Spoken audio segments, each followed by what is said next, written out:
नमस्कार दोस्तों, आज के इस वीडियो में हम बात करेंगे अपना जो केमिस्ट्री का जो नया चैप्टर है जिसके बहुत सारे क्वेश्चन जो है नीट एग्जाम में आते रहते हैं।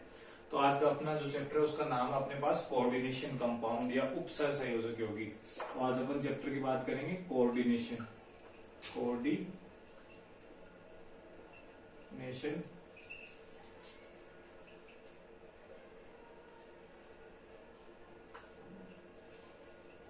कंपाउंड। हिंदी में इसको अपन बोलते हैं उपसहसंयोजक यौगिक। उपसहसंयोजक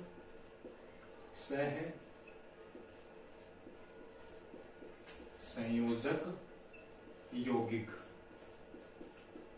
इसको अपन हिंदी में बोलते हैं कोऑर्डिनेशन कंपाउंड या उपसहसंयोजक यौगिक।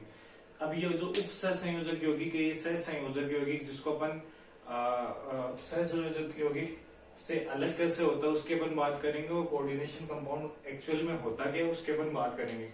तो सबसे पहले अपन बात करें तो अपने पास यहाँ पर सबसे पहले आता है जिसको अपन बोलते हैं एडिशन कंपाउंड। अब एडिशन कंपाउंड क्या होता है, देखो सबसे पहले अपने पास यहाँ पर आता है जिसको अपन बोलते हैं एडिशन कंपाउंड।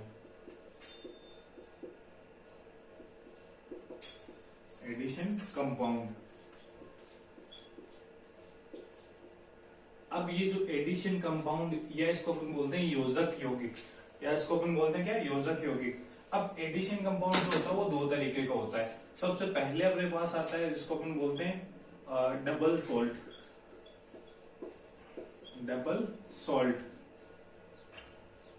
तो सबसे पहले अपने पास आता है इसको अपन बोलते हैं डबल सॉल्ट, है ना। द्विक लवण जिसको अपन हिंदी में बोलते हैं द्विक लवण, ठीक है जी। दूसरा ये जो एडिशन कंपाउंड या इसको अपन बोलते हैं योजक यौगिक। तो ये जो योजक यौगिक है इसका दूसरा जो टाइप होता है उसको अपन बोलते हैं कॉम्प्लेक्स सॉल्ट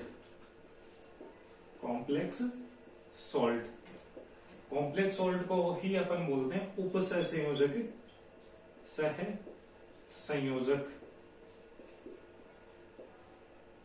यौगिक। उपसहसंयोजक यौगिक, इस कॉम्प्लेक्स सॉल्ट को अपन क्या बोलते हैं, उपसहसंयोजक यौगिक अपन बोलते हैं यहाँ पर, ठीक है जी। तो अभी तक अपन ने यह बात करी कि सबसे पहले अपने पास आता है एडिशन कंपाउंड। अब ये एडिशन कंपाउंड होता है कि इसके ऊपर डिटेल में बात करेंगे जस्ट अभी थोड़ी देर बाद।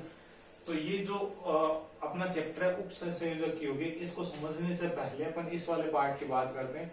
सबसे पहले अपने पास होता है योजक यौगिक। अब योजक यौगिक क्या होता है, योजक यौगिक में कुछ ऐसा होता है कि जब दो कंपाउंड या दो यौगिक मिलकर आपस में जुड़ते हैं, जुड़ने के बाद एक नया कंपाउंड क्रिएट करते हैं, तो उस नए कंपाउंड को अपन एडिशन कंपाउंड या हिंदी में अपन बात करते हैं तो योजक यौगिक बोलते हैं, एडिशन कंपाउंड अपन बोलते हैं। अब ये जो एडिशन कंपाउंड है ये दो तरीके का होता है। पहला तरीका अपने पास आता है जिसको अपन बोलते हैं डबल सॉल्ट, और दूसरा तरीका अपने पास आता है जिसको अपन बोलते हैं क्या, कॉम्प्लेक्स सॉल्ट। या हिंदी में बोले तो उपसहसंयोजक यौगिक, और इसको अपन बोलते हैं द्विक लवण, है ना, द्विक लवण या उपसहसंयोजक लवण, ठीक है जी। योजक यौगिक की अपन ने डेफिनेशन क्या करी कि दो जो भी अपने पास कंपाउंड है या दो यौगिक वो आपस में जुड़ते हैं और एक नया यौगिक बनाते हैं, उसको अपन ने बोलते हैं एडिशन कंपाउंड या योजक यौगिक। एडिशन कंपाउंड के अपने पास दो अलग अलग तरीके आते हैं। पहला अपने पास आता है डबल सॉल्ट, दूसरा अपने पास आता है कॉम्प्लेक्स सॉल्ट। अब अपना जो भी चैप्टर है वो इस कॉम्प्लेक्स सॉल्ट के ऊपर पूरा बेस्ड है, तो अपन इस कॉम्प्लेक्स सॉल्ट को अपन डिटेल में पढ़ेंगे और इनका अपन एक एग्जांपल की हेल्प से अपन इनको समझने की कोशिश करते हैं। चलिए अपन इसको आगे समझते हैं।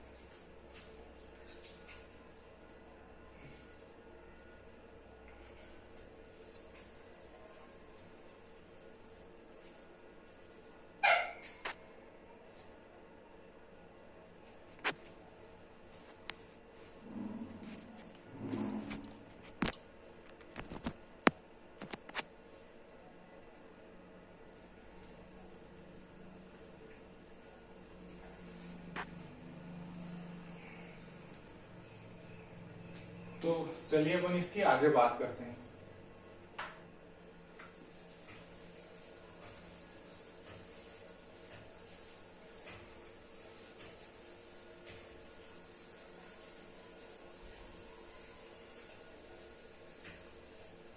अब सबसे पहले अपन ने डिफाइन किया था, सबसे पहले अपन ने क्या डिफाइन किया था, सबसे पहले अपन ने डिफाइन किया था, यहां पर अपने पास क्या था, एडिशन कंपाउंड। एडिशन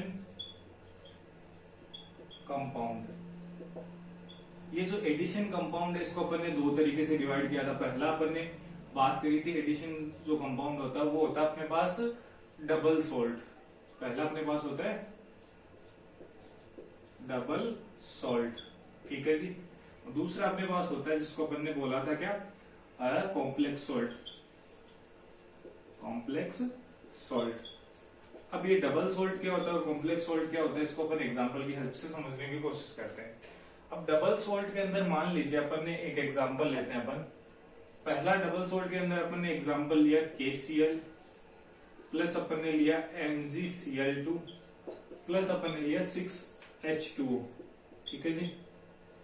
अब ये इनके अपन ने रिएक्शन करवाई। अपन ने क्या रिएक्शन करवाई, अपन ने लिया KCl, अपन ने लिया MgCl2, तो ये भी एक सोल्ट है और ये भी एक सोल्ट है, प्लस अपन ने लिया क्या 6H2O। तो जब अपन ने इनकी यहाँ पर रिएक्शन करवाई तो अपने पास क्या बनेगा, KCl dot MgCl2 dot 6H2O, ऐसा ये अपने पास कंपाउंड बनेगा। अब ये जो कंपाउंड है इसको अपन नाम देते हैं कार्नेलाइट। कार्नेलाइट, ठीक है जी, इसको अपन ने नाम दिया कार्नेलाइट।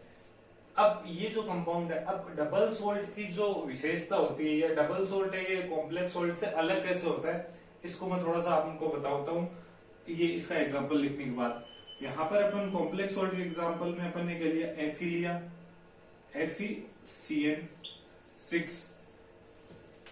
इसके एग्जांपल में अपन ने लिया FeCN3 प्लस अपन ने यहाँ पर लिया 3KCl। FeCN3 प्लस 3KCl अपन ने यहाँ पर लिया।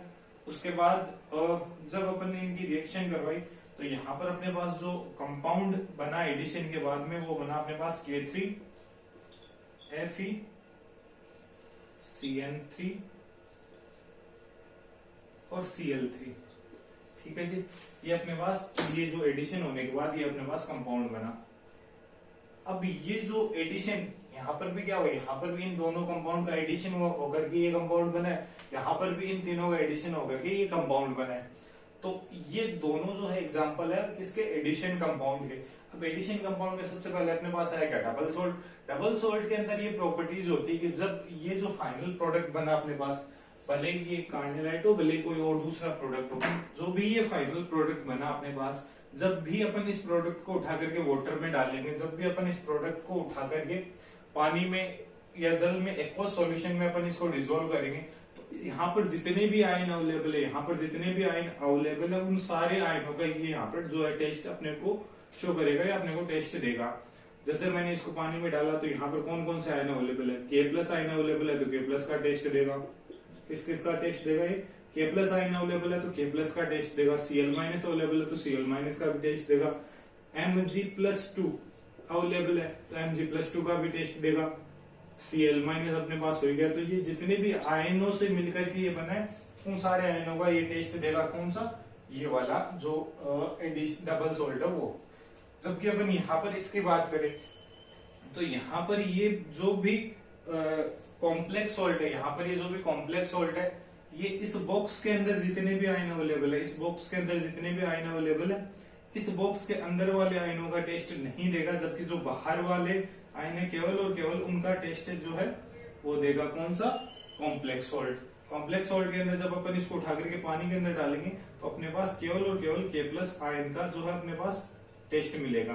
ठीक है जी, ये वाली अपन ने बात करी यहाँ पर डबल सोल्ट और कॉम्प्लेक्स सोल्ट की डिफरेंशिएशन की, कि डबल सोल्ट कौन सा होता है, कॉम्प्लेक्स सोल्ट कौन सा होता है। इन दोनों को सम्मिलित रूप से अपन ने बोला क्या, एडिशन कंपाउंड अपन ने बोला।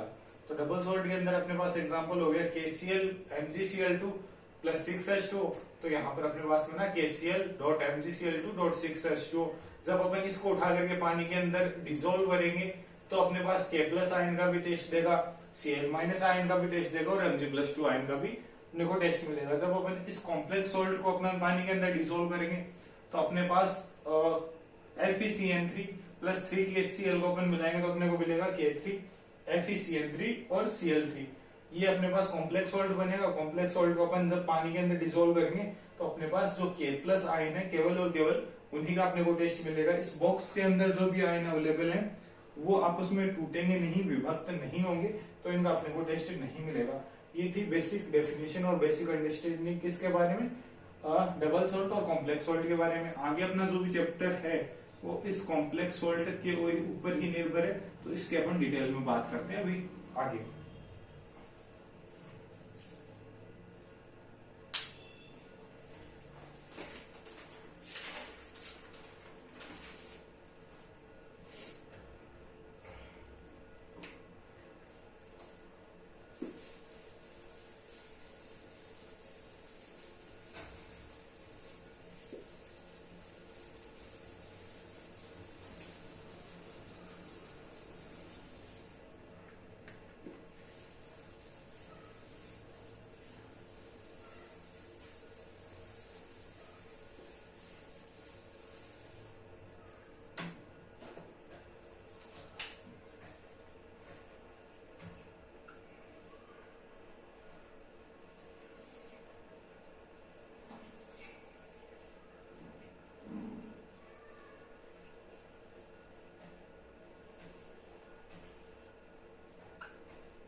ठीक है जी। अब अपन अपने पास जो नेक्स्ट निकल गया था उसको अपन बोलते हैं कॉम्प्लेक्स आयन। कॉम्प्लेक्स आयन उसके अपन बात करते हैं। नेक्स्ट जो टॉपिक यहाँ पर अपने पास निकल गया था उसको अपन बोलते हैं कॉम्प्लेक्स आयन।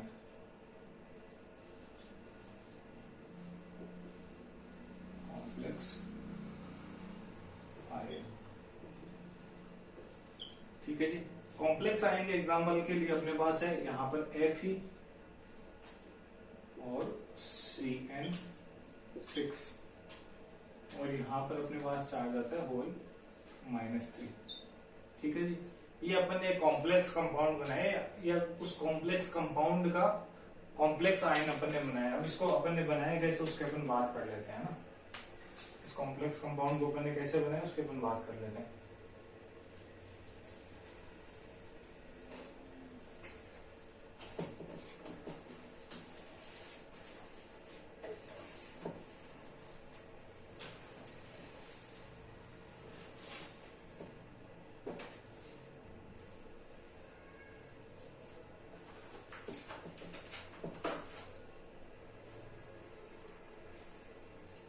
अब ये जैसे यहां पर मान लीजिए कि इस तरीके से यौगिक था K3,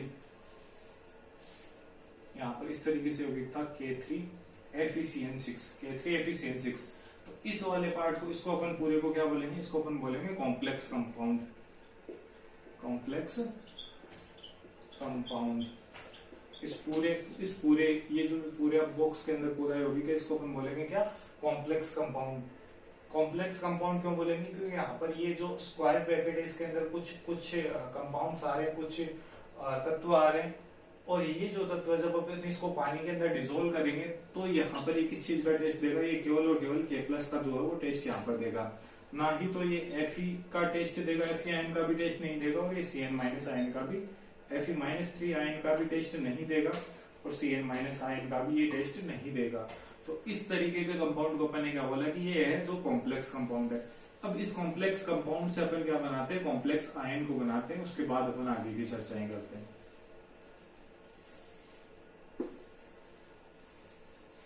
अब यहाँ पर मैंने क्या किया, यहाँ पर मैंने इस K3 को हटा दिया। जब K3 को हटाऊंगा तो यहाँ पर जो चार्ज आएगा वो आएगा -3 चार्ज कैसे आएगा, मैं देखो बताता हूँ आपको। यहाँ पर अपने पास क्या था, K3 था, तो अपने पास K3 यहाँ पर है, अपने पास जब यहाँ पर पोटेशियम 3 है तो पोटेशियम के ऊपर चार्ज क्या होता है, +1। ये चार्ज अपने को ध्यान रखना होता है नॉर्मली। तो पोटेशियम के ऊपर जब चार्ज +1 होता है तो मैं यहाँ से क्या लगाऊंगा, मैंने यहाँ से ये किया कि जब एक पोटेशियम जाएगा तो अपना +1 लेके जाएगा, और कितने पोटेशियम जा रहे हैं, 3 पोटेशियम जा रहे हैं, तो मल्टीप्लाई बाई 3, तो अपने पास +3 ये लेके जाएंगे। जब +3 चार्ज यहाँ से ये लेके जाएंगे तो यहाँ पर क्या छोड़ के जाएंगे, -3 चार्ज यहाँ पर छोड़ के जाएंगे। और दूसरा तरीका आप x मान के भी कर सकते हो कि यहाँ पर इस बॉक्स को आपने पूरा क्या किया, पूरा यहाँ पर बॉक्स को x मान लिया, और यहाँ पर x के ऊपर कितना चार्ज आएगा वो आपको निकालना है। तो सामान्य अवस्था के अंदर यहाँ पर चार्ज क्या है, पूरे कॉम्प्लेक्स के ऊपर चार्ज क्या है, 0 है। तो सबसे पहले यहाँ पर के ऊपर कितना चार्ज होता है, 1 +1 चार्ज होता है। उसके बाद कितने की है, 3 है, 3 पोटेशियम है, प्लस यहाँ पर x यानी पूरे कॉम्प्लेक्स का चार्ज अपने को फाइंड आउट करना है, तो यहाँ पर अपन x लिख दिया। यहाँ इस बॉक्स के अंदर चार्ज फाइंड आउट करना है, तो अपन यहाँ पर इसको x लिख दिया। ओवरऑल चार्ज कितना है, 0, तो यहाँ पर अपन ने 0 लिख दिया। इसको सोल्व करेंगे तो अपने पास आएगा +3 plus x is equal to 0, x की वैल्यू आ जाएगी -3, यानी इस बॉक्स के ऊपर जो चार्ज आएगा वो यहाँ पर आएगा -3। ये वाली कैलकुलेशन को अपन ने यहाँ पर सोल्व कर लिया। अब अपन आगे बात करते हैं। अब यहाँ पर अपने को कुछ अलग अलग चीजों को डिफाइन करना होता है, अलग अलग चीजों को समझना होता है। तो सबसे पहले अपन बात करें तो कुछ चीजें यहाँ पर है। यहाँ पर सबसे पहले अपन Fe की बात करें। Fe जो यहाँ पर लिखा हुआ है, तो Fe को अपन बोलते हैं सेंट्रल मेटल। Fe को अपन क्या बोलते हैं, इसको अपन बोलते हैं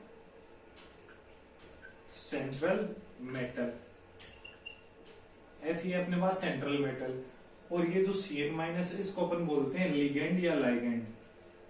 लिगेंड बोलते हैं इसको, है ना, इसको अपन लिगेंड बोलते हैं। यहाँ पर ये Cn की संख्या कितनी है, 6 है। तो इस Cn की संख्या जो 6 है इसको अपन बोलते हैं कोऑर्डिनेशन नंबर। क्या बोलेंगे, कोऑर्डिनेशन नंबर। ये जो Cn की संख्या 6 है इसको अपन बोलेंगे कोऑर्डिनेशन नंबर। और यहाँ पर ये जो चार्ज दिया हुआ है, इसको अपन बोलेंगे charge on complex ion. Charge on complex ion, इसको अपन बोलेंगे चार्ज ऑन कॉम्प्लेक्स आयन। अब यहाँ पर कुछ जो बॉन्ड बना हुआ इस तरीके से बना हुआ, जैसे मैं आपको बताता हूँ। यहाँ पर अपने पास सबसे पहले क्या होगा, सेंटर के अंदर अपने पास Fe है, और Fe जो है वो ये जो Cn- है इससे वो इलेक्ट्रॉन को ले रहा है। Cn कितने अपने पास, 6, तो 6 Cn- को अपन बना देते हैं यहाँ पर 1 2 3 4 5 और ये 6 अपने पास Cn- हो गए, 3 और 3 6 Cn- हो गए। अब ये जो Cn- है ये कोऑर्डिनेट बॉन्ड से, इस तरीके के बॉन्ड से यहाँ पर Fe से जुड़े हुए। ये बॉन्ड कौन सा होता है मैं बताता हूँ आपको भी, ठीक है जी। ये इस तरीके के बॉन्ड से ये Fe से जुड़े हुए हैं, और ये अपना बाहर जो है वो बॉक्स आ गया, ये वाला बॉक्स बाहर वाला, ये वाला बॉक्स आ गया यहाँ पर। तो यहाँ पर ये जो Fe इसको अपन बोलेंगे क्या, सेंट्रल मेटल बोल दो या सेंट्रल मेटल आयन इसको अपन बोलते हैं। यहाँ पर अपने पास जो Cn है, यहाँ पर अपने पास जो Cn है इसको अपन बोलते हैं क्या, लिगेंड। इसको अपन बोलते हैं लिगेंड। ये जो 6 नंबर लिखा हुआ है इसको अपन बोलते हैं कोऑर्डिनेशन नंबर। और यहाँ पर जो भी चार्ज लिखा हुआ है इसको अपन बोलते हैं चार्ज ऑन कॉम्प्लेक्स आयन। इसको अपन बोलते हैं क्या, चार्ज ऑन कॉम्प्लेक्स आयन। की जो कॉम्प्लेक्स आयन है उसके ऊपर कितना चार्ज अपने पास लगा हुआ है, उसको अपन बोलते हैं चार्ज ऑन कॉम्प्लेक्स आयन। तो यहाँ तक की बात आपको समझ आई होगी। अब यहाँ पर क्या होता है, यहाँ पर ये जो कोऑर्डिनेट ये वाला जो बॉन्ड है इसको अपन बोलते हैं क्या, कोऑर्डिनेट बॉन्ड। Coordinate bond. अब कोऑर्डिनेट बॉन्ड बनता कैसे उसके अपन बात करें। कोऑर्डिनेट बॉन्ड बनता कैसे, तो कोऑर्डिनेट बॉन्ड का मतलब ये होता है कि ये जो Cn- है, ये जो Cn- है ये अपना क्या कर रहा है, लोन पेयर डोनेट कर रहा है। लोन पेयर डोनेट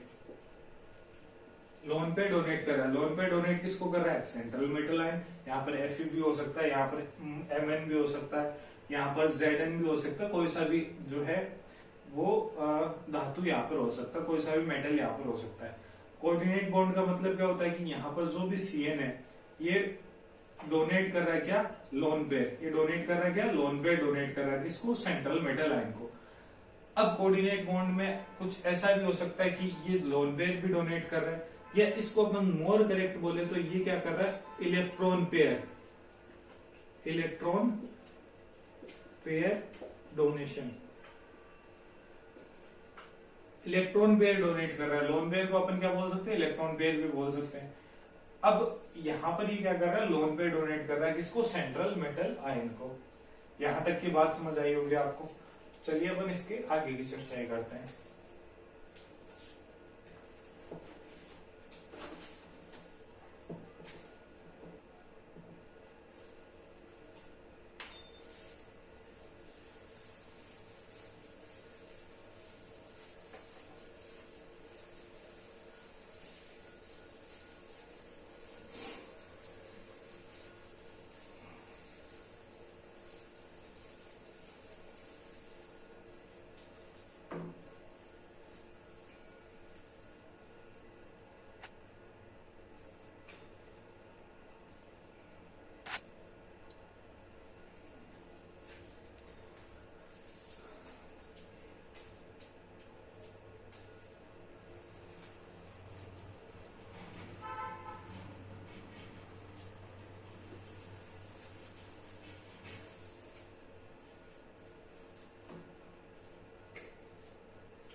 नेक्स्ट अपने पास जो टॉपिक आता है उसको अपन बोलते हैं क्या, types of ligand. Types of ligand. Next अपने पास टॉपिक आता है उसको अपन बोलते हैं क्या, टाइप्स ऑफ लिगेंड। जो लिगेंड है वो कितने तरीके के होते हैं, कितने टाइप के होते हैं, वो अपने पास टॉपिक आता है। अब जो लिगेंड है इनकी अपन बात करें तो सबसे पहले अपने पास आता है जिसको अपन बोलते हैं क्या, न्यूट्रल लिगेंड। सबसे जो पहले अपने पास आता है उसको अपन बोलते हैं क्या, न्यूट्रल लिगेंड। जो अपन ने लिगेंड की बात करी, इसके टाइप की बात करें तो सबसे पहले अपने पास आता है न्यूट्रल लिगेंड। दूसरा अपने पास आता है यहां पर पॉजिटिव लिगेंड।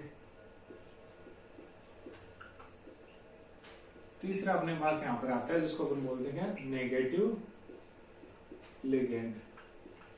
ठीक है जी।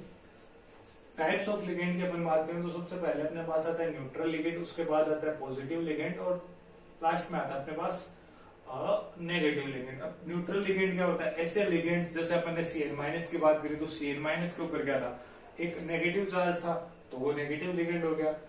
कुछ लिगेंड होते हैं जिनके ऊपर कोई चार्ज नहीं होता और वो क्या करते हैं, वो केवल और केवल अपने इलेक्ट्रॉन पेयर को डोनेट करते हैं, इलेक्ट्रॉन पेयर या लोन पेयर को डोनेट करते हैं, लेकिन उनके खुद के ऊपर कोई चार्ज नहीं होता, तो उसको अपन बोलते हैं न्यूट्रल लिगेंड। यदि किसी लिगेंड के ऊपर पॉजिटिव चार्ज है यानी धनात्मक आवेश है, उसके बाद भी वो इलेक्ट्रॉन पेयर या लोन पेयर को डोनेट कर रहा है तो उसको अपन बोलते हैं पॉजिटिव लिगेंड। यदि किसी लिगेंड के ऊपर नेगेटिव चार्ज है, उसके बाद वो अपने इलेक्ट्रॉन पेयर या लोन पेयर को डोनेट कर रहा है तो उसको अपन बोलते हैं नेगेटिव लिगेंड। ये वाली पूरी कहानी रही इनकी। अब इनके अपन एग्जाम्पल से बात करते हैं, डिटेल में बात करते हैं। तो टाइप्स ऑफ लिगेंड के अंदर सबसे पहले अपने पास था न्यूट्रल लिगेंड। सबसे पहले अपने पास था यहां पर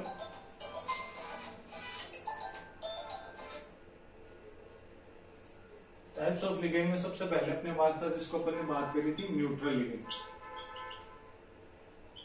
न्यूट्रल लिगेंड।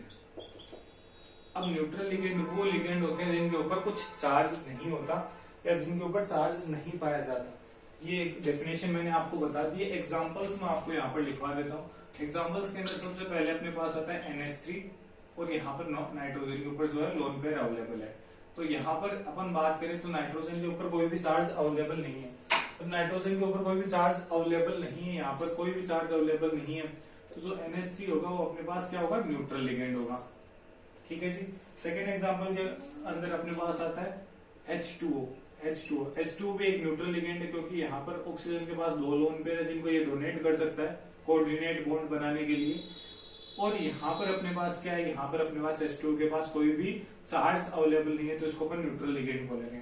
थर्ड वन अपने पास आता है NO के पास नाइट्रोजन के पास भी लोन पेयर है, ऑक्सीजन के पास भी लोन पेयर है, जबकि यहाँ पर पूरे कंपाउंड के ऊपर कहीं पर भी चार्ज अवेलेबल नहीं है तो इसको भी अपन न्यूट्रल लिगेंड बोलेंगे। नेक्स्ट अपने पास आता है CO। उसके बाद जो नेक्स्ट एग्जांपल आया अपने पास उसको अपन बोलते हैं एथिलीन, CH2। ये भी क्या है, ये भी अपने पास एक लिगेंड के जैसे काम करता है। लिगेंड के जैसे काम कैसे करेगा, क्योंकि यहाँ पर जब अपन ने लिगेंड की डेफिनेशन की बात करी थी तो लिगेंड कौन होते हैं, लिगेंड वो होते हैं जो अपना इलेक्ट्रॉन पेयर को डोनेट कर सकते हैं या इलेक्ट्रॉन पेयर को डोनेट करने में सक्षम होते हैं। तो यहाँ पर यदि अपन मेटल को ले तो यहाँ पर CH2 डबल बॉन्ड CH2 यानी एथिलीन जो है वो यहाँ पर ये वाला जो इलेक्ट्रॉन पेयर है इसको डोनेट करने में सक्षम है, किसको, मेटल को, सेंट्रल मेटल को। तो ये भी एज ए लिगेंड वर्क करता है। और जो लिगेंड कौन सा है, न्यूट्रल लिगेंड है। क्यों न्यूट्रल लिगेंड है, क्योंकि यहाँ पर जो है कोई भी चार्ज नहीं दिया हुआ है इसके ऊपर। आगे अपन बात करें तो अपने पास आता है NH2 इसको अपन बोलते हैं हाइड्रोजीन। NH2 ठीक है, हाइड्रोजीन। तो ये NH2 बॉन्ड NH2 यहाँ पर भी लोन पेयर, यहाँ पर भी लोन पेयर है और ये पूरा जो कंपाउंड है वो न्यूट्रल कंपाउंड है। तो यहाँ पर ये जो है लोन पेयर को डोनेट कर सकते हैं। इसको अपन बोलते हैं क्या, इसको अपन बोलते हैं न्यूट्रल लिगेंड्स। ठीक है जी। नेक्स्ट अपन बात करते हैं यहाँ पर पॉजिटिव लिगेंड्स की। ये एग्जांपल्स हो गए इनके।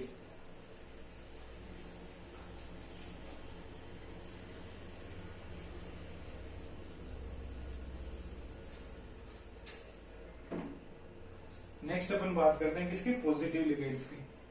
सेकंड नंबर पे आता है अपने पास पॉजिटिव लिगेंड्स।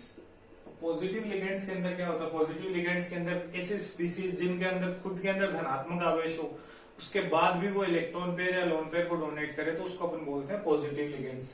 पॉजिटिव लिगेंड्स की संख्या अपेक्षाकृत कम पाई जाती है, क्यों? क्योंकि उनके ऊपर खुद के ऊपर धनावेश है, उसके बाद इलेक्ट्रॉन जो कि ऋणावेश होता है या नेगेटिव चार्ज होता है उसको डोनेट करते हैं, तो उनको डोनेट करने की जो कैपेसिटी है वो कम होती है, किसकी, पॉजिटिव लिगेंड्स की। या उनके ऊपर खुद के ऊपर धनावेश है, उसके बाद वो इलेक्ट्रॉन को डोनेट कर रहे हैं, तो उनकी जो टेंडेंसी है इलेक्ट्रॉन को डोनेट करने की वो कम होती है। अब पॉजिटिव लिगेंड के अंदर अपने पास सबसे पहले जो आता है उसको अपन बोलते हैं हाइड्राजीनियम। हाइड्राजीनियम कैसे बनाया जाता है, देखो सबसे पहले अपने पास तक क्या था, NH2, ठीक है जी, यहाँ पर लोन पेयर था, यहाँ पर लोन पेयर था। अब यहाँ पर अपन ने क्या किया, यहाँ पर अपन ने इसके ऊपर H+ का अटैक करवाया, H+ को यहाँ पर ऐड किया, तो सबसे यहाँ पर क्या बन जाएगा, NH2 बॉन्ड NH3, फिर यहाँ पर पॉजिटिव आ जाएगा। तो अब यहाँ पर ये जो लिगेंड बना जो कि इस वाले लोन पेयर को डोनेट करेगा, ये वाला लोन पेयर को डोनेट करेगा, तो इस वाली स्पीसीज को या इस वाले कंपाउंड को अपन क्या बोलेंगे, इस वाले कंपाउंड को अपन बोलेंगे पॉजिटिव लिगेंड, पॉजिटिव लिगेंड, ठीक है जी। इस वाले कंपाउंड को बोलेंगे अपन पॉजिटिव लिगेंड, और इसका जो नाम होता है वो हाइड्राजीनियम नाम होता है, ठीक है। सेकेंड वाला अपने पास आता है NO पॉजिटिव, सेकेंड वाला अपने पास आता है NO पॉजिटिव, इसको अपन बोलते हैं नाइट्रोसोनियम, नाइट्रोसोनियम, इसको अपन बोलते हैं NO+ को नाइट्रोसोनियम। तो ये कुछ एग्जांपल्स होते हैं इनके। नेक्स्ट अपन बात करते हैं नेगेटिव लिगेंड की। अब नेगेटिव लिगेंड के अंदर बहुत सारे एग्जांपल्स हैं अपने पास। नेगेटिव लिगेंड्स के अंदर अपने पास बहुत सारे एग्जांपल है, इसके अंदर तो अपने पास 2 एग्जांपल आए। पॉजिटिव लिगेंड के अंदर अपने पास 2 एग्जांपल है अभी तक, NH2 NH3 पॉजिटिव और यहाँ पर लोन पेयर, ठीक है जी। दूसरा अपने पास आया NO+, यहाँ पर जो नाइट्रोजन और ऑक्सीजन, नाइट्रोजन है वो अपना लोन पेयर डोनेट करेगा। 2 एग्जांपल अपने पास आए इसके अंदर पॉजिटिव लिगेंड के अंदर। अब अपन बात करते हैं आगे किसकी, नेगेटिव लिगेंड्स की। अब नेक्स्ट अपने पास आता है क्या, नेगेटिव लिगेंड्स। नेगेटिव लिगेंड्स के अंदर एग्जांपल की बात करें तो सबसे पहले अपने पास आता है S-2, उसके बाद आता है SO3-2, उसके बाद आता है SO4-2, उसके बाद आता है N3 N-3 आता है, उसके बाद NO2- आता है। यहाँ पर नेगेटिव चार्ज है और ये नाइट्रोजन जो है अपना लोन पे डोनेट कर रहा है, इस तरीके से सब में होता है। उसके बाद आता है NO3-, उसके बाद यहाँ पर आता है O-2, उसके बाद आता है O2-2, उसके बाद आता है O2-, ठीक है। उसके बाद अपन बात करें तो यहाँ पर आता है अपने पास N3-, उसके बाद अब बात करें तो आता है CO3-2, ठीक है। उसके बाद आता है अपने पास ClO4-, उसके बाद आता है ClO3-, उसके बाद आता है ClO2-, उसके बाद आता है ClO-, ठीक है जी। ये जो इतने सारे जो एग्जांपल अपने पास आए इनको अपन क्या बोलते हैं, इनको अपन बोलते हैं नेगेटिव लिगेंड। नेगेटिव लिगेंड क्यों बोलेंगे, क्योंकि इनके सबके ऊपर जो है वो ऋणात्मक या नेगेटिव चार्ज है। यहाँ पर -2 है, यहाँ पर -2 और -3 यहाँ पर इनके सबके ऊपर जो है वो नेगेटिव चार्ज है। नेगेटिव चार्ज होने के बाद भी ये क्या करते हैं, अपने जो भी लोन पेयर है, यहाँ पर जो नाइट्रोजन के पास लोन पेयर है, यहाँ पर जो ऑक्सीजन के पास 2 लोन पेयर है, इनमें से अपने लोन पेयर को जो है वो डोनेट करते हैं। किसको डोनेट करते हैं, सेंट्रल मेटल लाइन को, जिनको अपन ने M+ से डिनोट किया था। सेंट्रल मेटल लाइन को अपने लोन पेयर डोनेट करते हैं। इनके खुद के ऊपर क्या है, नेगेटिव चार्ज है, इसलिए अपन इनको क्या बोलते हैं, नेगेटिव लिगेंड। नेगेटिव इसलिए बोलते हैं क्योंकि इनके ऊपर नेगेटिव चार्ज है, लिगेंड इसलिए बोलते हैं क्योंकि अपने लोन पेयर को डोनेट करें। किसको डोनेट करें, सेंट्रल मेटल आयन को। तो आई होप यहाँ तक की बात आपको समझ आई होगी। बाकी की जो चैप्टर होता है इसको बंद करते हैं अभी। नेक्स्ट जो लेक्चर अपना इसके अंदर ये अपना लेक्चर फर्स्ट कंप्लीट हुआ, सेकंड लेक्चर में इसके आगे की बात करते हैं। Thanks for watching.